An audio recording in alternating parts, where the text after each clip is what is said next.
another episode of our podcast, Let's Talk Cloud Networking. Your hosts today are myself, John Gonzalez, and Numan Mustafa.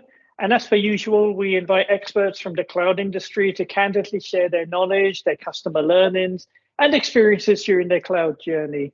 More importantly, we want to understand how our guests are thinking about and also tackling what we would call the most fundamental infrastructure in the cloud, which is cloud networking and cloud networking security. So today, I'm really pleased to let everyone know that we're joined by Asif Masood. Asif is a tech industry expert and senior manager of application development, and we're lucky to have him with us here today. Hello, Asif. Please, can you go ahead, introduce yourself, give our audience a flavor of a little bit of your background, what you do, where you come from, etc. Sure. Thank you, John. Just a little correction on the name. It's Asif Masood. But no worries. I apologize. No worries. Yeah, a little bit about myself. I started my IT journey from at the Sears Holdings Corporation. So I was there for many years. I started off as a programmer, a COBOL programmer. At that time, you had a choice, either COBOL or assembler. And in the training program, you had to pick one of the two. And I ended up picking COBOL at the time and did my journey on mainframe programming, worked my way up. I was a EASL programmer, then a Java programmer. I did Java for many years, then did PeopleSoft, which Oracle eventually bought up. Then I transitioned into many different things, database architect, and eventually principal architect, where I led a team of architects, back office architects at the Sears Holdings Corporation. And we implemented many applications. A couple that stand out are JDA, as well as Epicus, which was a signing application. Ultimately, at the end of my career there, we were migrating things to AWS. I got laid off in 2018, then started working at True Value as a senior manager of application development.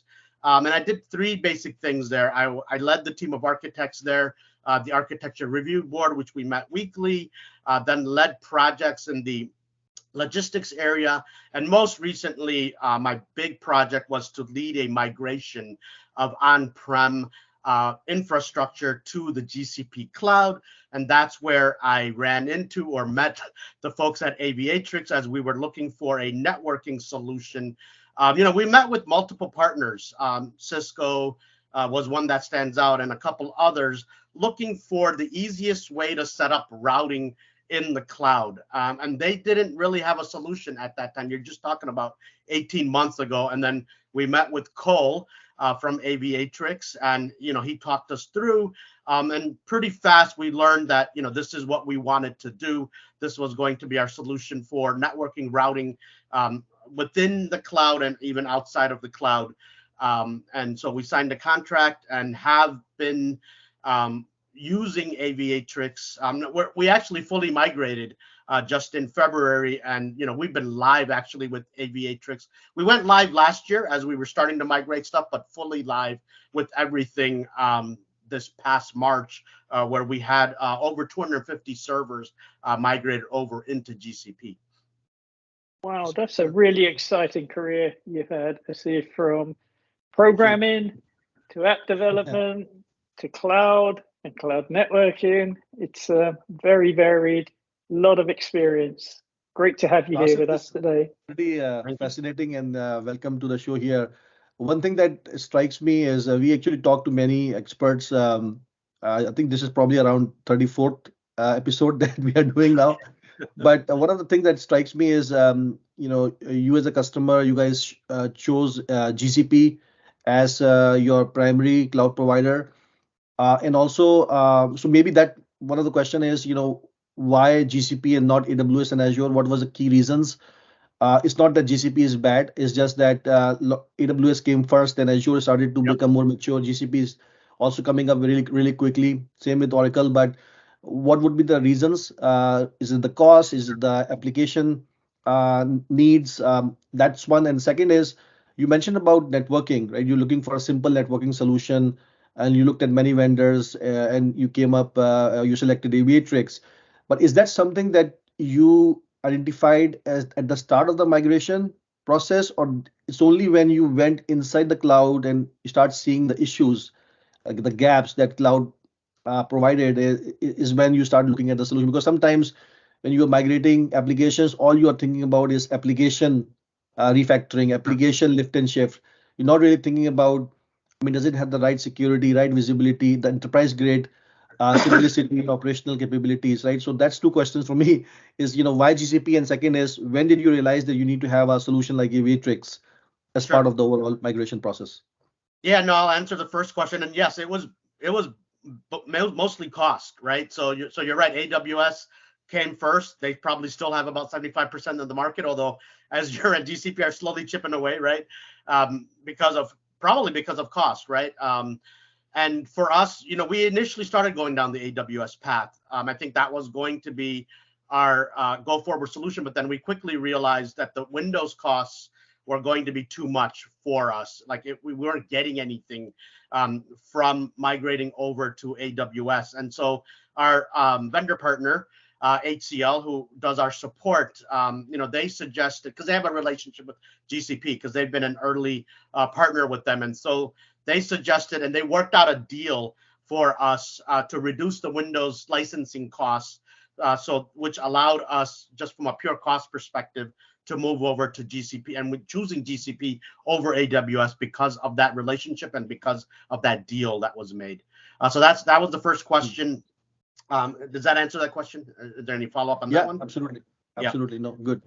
Yeah. So the second question, when did we decide Aviatrix? We decided early on. I would say we had some good network engineers. So we had HCL network engineers, and we also had a couple of network engineers on our end as we started talking through how we wanted to do the routing. I think with the other partners we were looking at, there would have to have been a lot of manual work and manual maintenance, especially anytime we wanted to add either a new subnet or basically new subnets. So what Aviatrix provided was a single pane of glass, right? As far as from a management perspective, but also instead of having to go into each of these routers to put in the new subnets and to manage the new subnets and manage all of those things, we were able to do it from a GUI, which the other providers could not do. And so for that reason, as we learned that it was going to be, from a maintenance standpoint, easier to do, we chose this solution even before we moved a single server to GCP. Great. So Asif, would you say then you chose Aviatrix because they were best of breed for doing the networking for HCL, or for true value?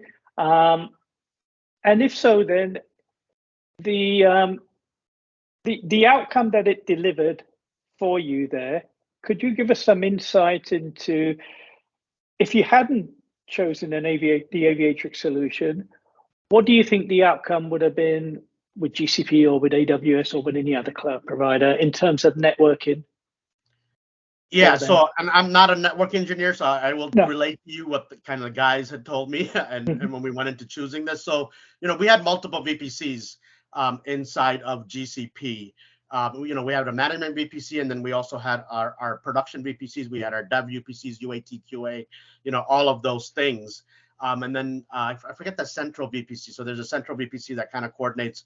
I forget the name of that, but anyway, a transit gateway. Yeah, exactly. Yeah. So the routing in between all of those, and then you also have the Cisco firewalls, or actually not Cisco. We have we have Meraki's, and then we've got actually Cisco firewalls. So all of that network traffic, you need something to maintain the routes of all of those traffics, all of that traffic, right? And so what Aviatrix, especially inside of GCP, now we didn't use it necessarily to route traffic outside of GCP, but inside of GCP, which is where your playground is. It's more of the cloud routing, right? Not on-prem routing, although you do have some solutions, edges. I think Aviatrix edges where you have that. That's not something that we utilized.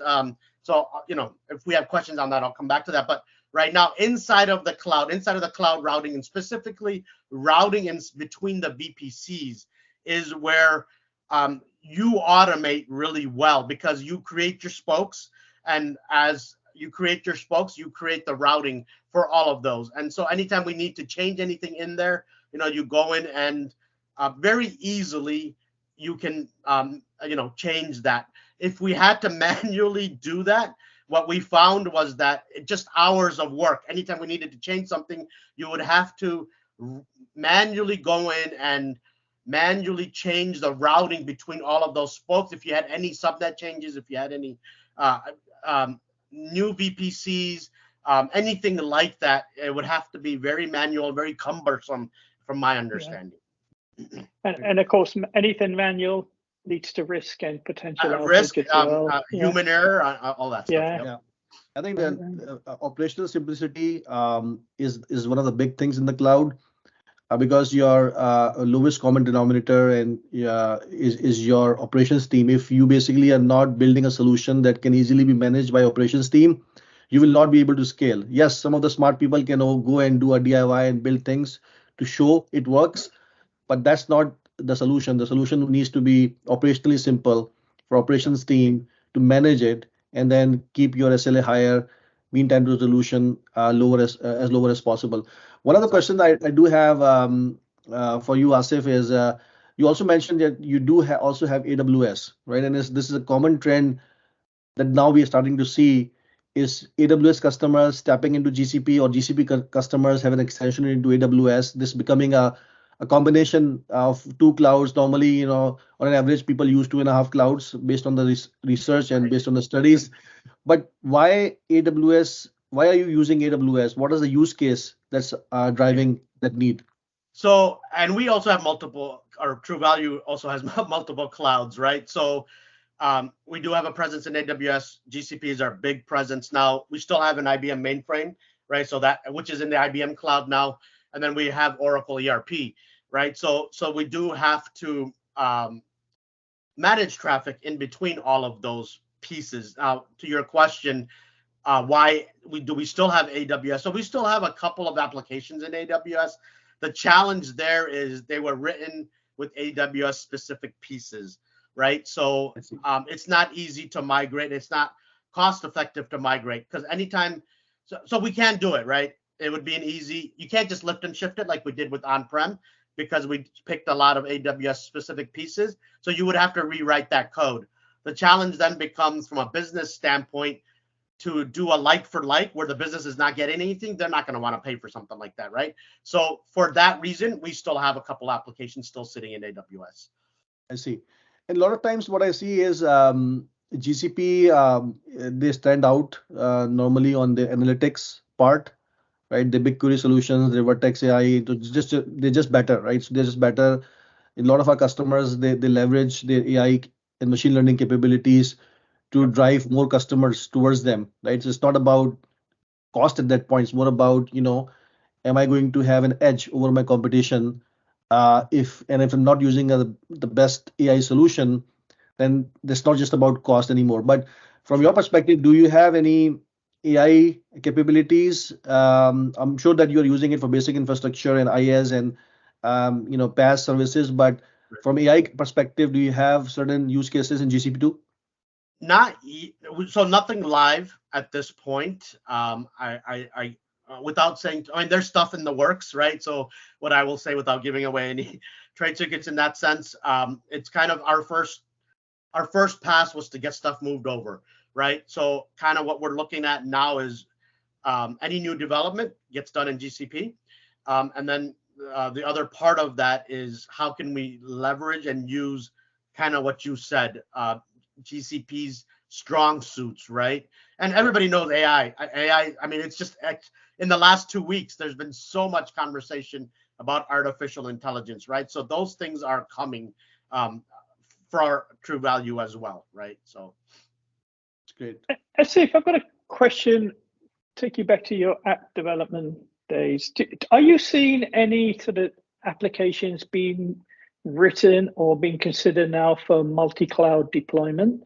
The reason I ask is I was talking to a tier 1 financial only the other day, and their concern was from the regulator, it's not good enough if an AZ fails, to fail over to another availability zone in whatever cloud you're in. You need to be able to either move that application back on-prem or move it to a different cloud altogether and have it working as it should be. So we have not had that use case. For us, it was okay because it's in a totally different zone, right? Totally different state, like over probably 1,500 miles away. And so for a disaster to hit both locations is probably unlikely. And I guess if something like that does happen, probably we're not caring about what's going on at work at that point, right? So we're in like craziness, right? So so it hasn't been a use case for us. We do have our primary in central, and then we have our secondary in a different site, completely redundant for our major applications, right? And that was okay for our business partners. Do you think it's coming though, an application that's multi-cloud ready? As you asked that question, and I don't, so the questions for me would it be in a failover state? Because I don't know that you could have, like, how would you load balance across two different clouds? That would be my first question, right? Because that would have to live somewhere, right, in one of the two clouds, right? So would that make any sense, or would it be in a sense that, okay, you're live in one cloud and then you would fail over to another cloud, right? So those were I guess some of the questions that would come up for me around something like that. Yeah, so I think the way I think, John, from that angle is, at minimum, applications needs to be cloud agnostic, meaning that it should be portable, and that's the whole concept of Kubernetes and Dockers and containers comes in. Right. If your applications are portable and they're not tied to a certain cloud specific needs, then you can basically rely on modern networking and security type of stacks to be able to do failover for you. Right. It could be multiple stacks. Obviously, monitoring needs to be portable.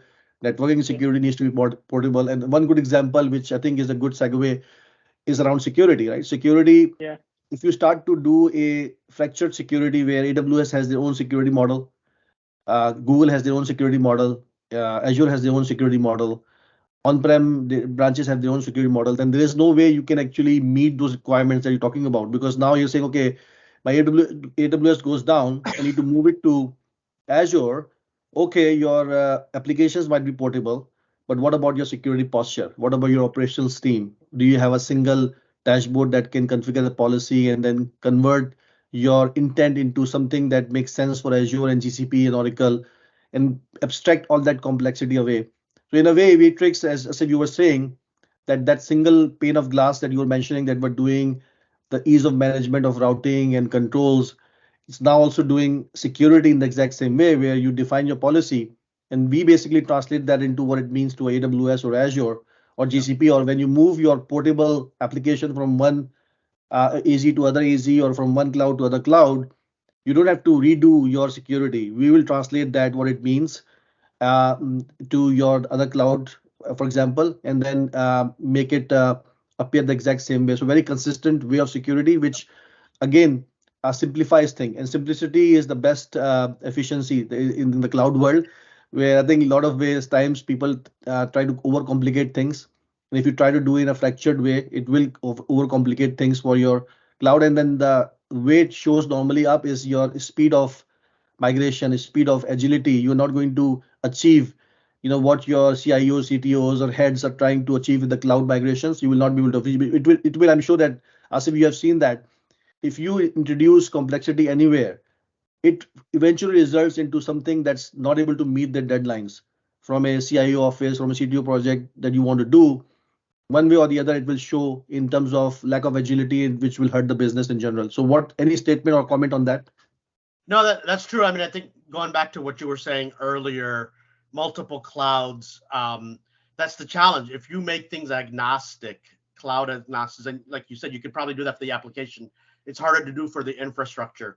But the other part of that also becomes, then you don't use the strengths of that cloud, right? And so it's almost like a chicken and egg, because if you do, and I don't know that you can do completely everything agnostic, but if you did everything, or at least as much as you can, and you're not using the strengths of that cloud, what have you necessarily gained, right? So with AWS, they have their strengths, and that's part of the reason why you would go with AWS, or the same thing with GCP or with Azure.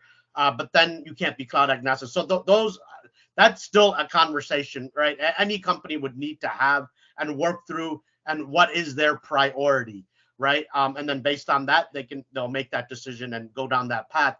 And from a security perspective, so you're saying, since we're not in multiple clouds, right, we didn't necessarily have this conversation, but you're saying Aviatrix from a security standpoint would do that for you. So that would make things a lot easier. Some things, at least from a networking standpoint, or a networking security standpoint, we would not need to think about. We would have to address some of the other things that maybe that we would have to go through to make something cloud agnostic. But simplicity is definitely, like you said, it, less points of failure, better performance, and less headaches in that sense. So I think one thing, you had sent this document, and I think this is coming from Aviatrix, but we did have probably over-engineered in a sense. Like if we went back and designed it now, we would probably learn from kind of what we did, because we have the transit gateway that you talked about. We've got the management VPC.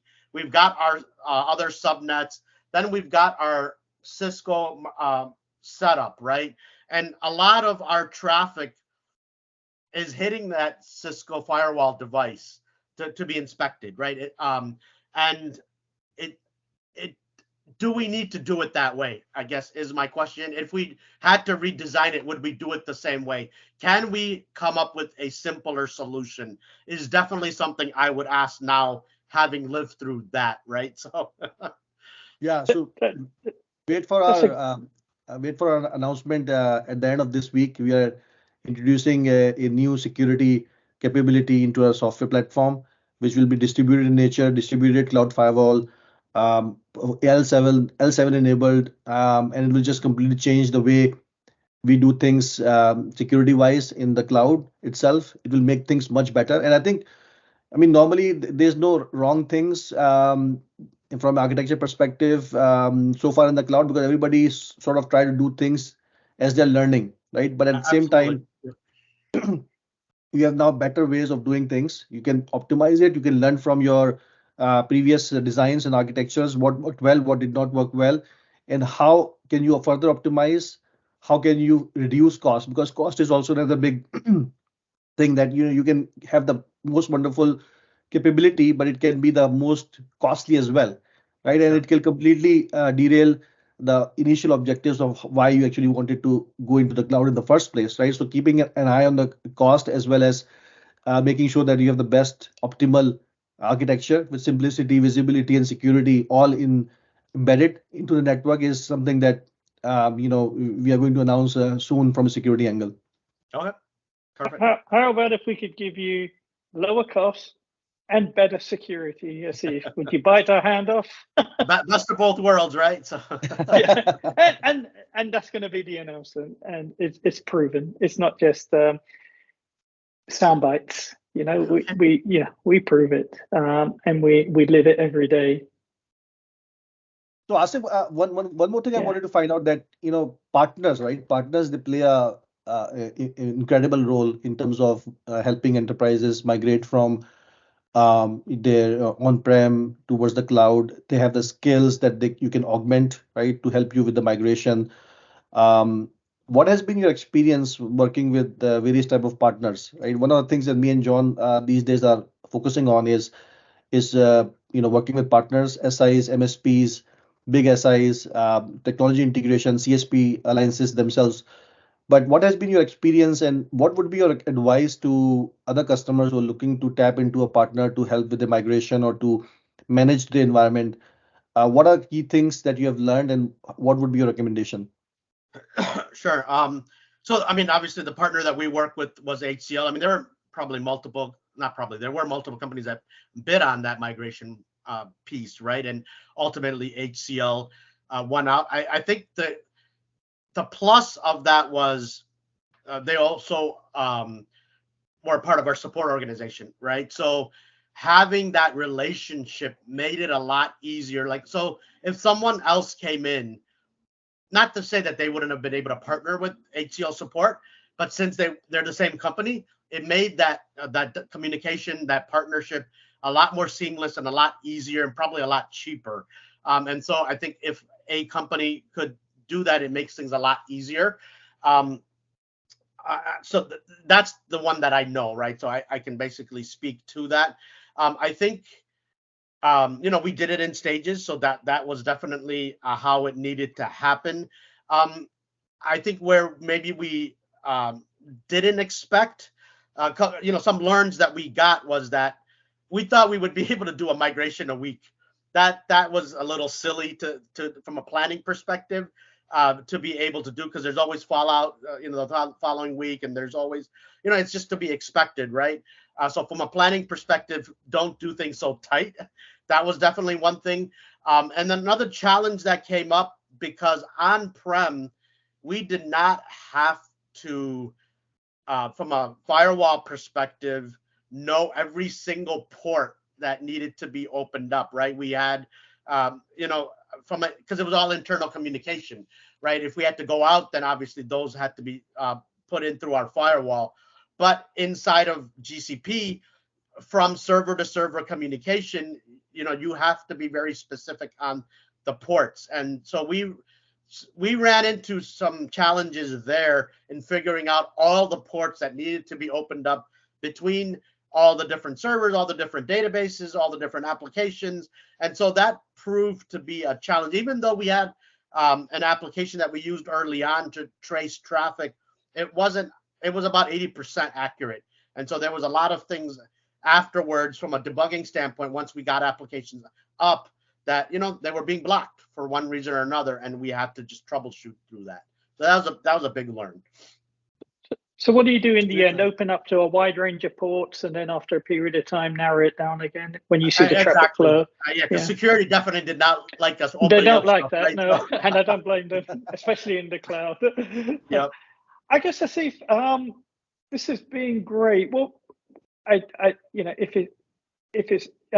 you're open to it, would you care to leave our audience with 2 or 3 takeaways, that you've picked up throughout your industry knowledge or experience, something that we could all learn from?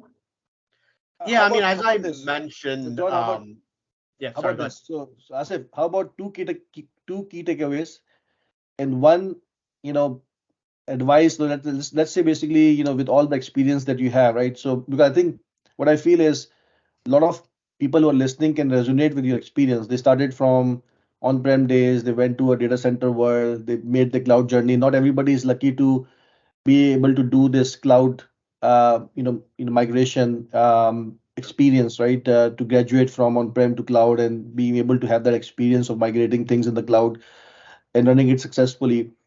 What's in it? What's your next ambition that you want to embark on, and what people can learn from, right? That could be one from a career perspective, but then 2 other key takeaways I think would be good. Thank you. No, thank you. I appreciate that. As I mentioned, obviously, what Aviatrix brought to the table from a routing perspective was huge, right? So I'll start there.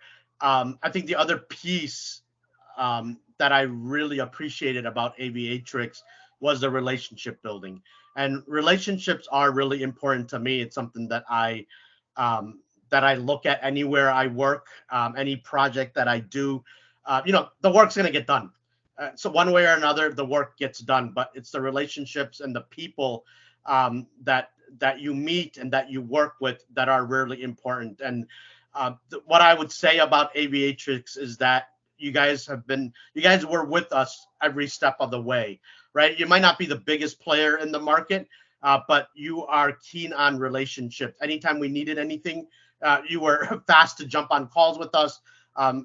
Even if it wasn't your problem, multiple times you guys helped us debug through and work through issues and suggestions, and how, what can we, how do we, what path can we go down to resolve the issue, even if it wasn't an Aviatrix issue. So that is one thing that I would say about Aviatrix.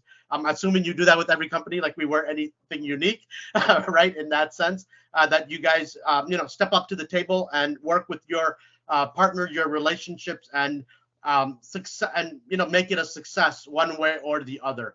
And so that is something I definitely wanted to mention.